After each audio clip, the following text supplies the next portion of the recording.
There's a stretch of sand along Donegal's wild Atlantic edge, with a name that lingers in your mind long after you've left. Murderhole Beach, also known as Boyeeghter Strand.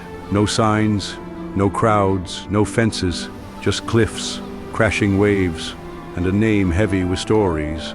It's not on the tourist maps. You won't find a signpost. You have to chase the tides and walk the headland just to see it. Some say the tides here are strange, pulling stronger, hiding secret caves, echoing with voices only the wind remembers. Others speak of lost travelers, old ship routes, and the kind of silence that keeps its secrets. Some say the name comes from a storm, from the sea's unforgiving pull. Others, from something more human. One story tells of a young woman who once wandered these cliffs and lost her life here under mysterious circumstances. Was she pushed? Did she fall?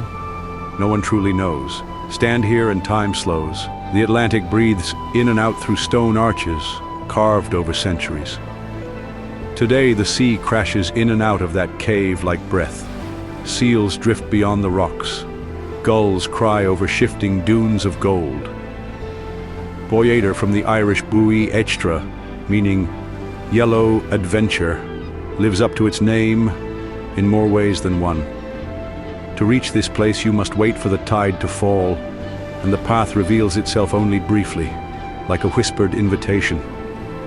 The beach is unreachable at high tide, but when the sea steps back, it unveils something almost mythical. Two hidden coves, a stone arch, and cliffs that seem to remember everything. You don't just visit Murderhole, you feel it in your chest, in your breath, in the way the silence holds your thoughts a little longer than expected. This is where stories live, between stone and sea, between truth and legend, and when the tide rolls back in, it takes the answers with it. This is Murderhole Beach, one of Ireland's most hauntingly beautiful secrets.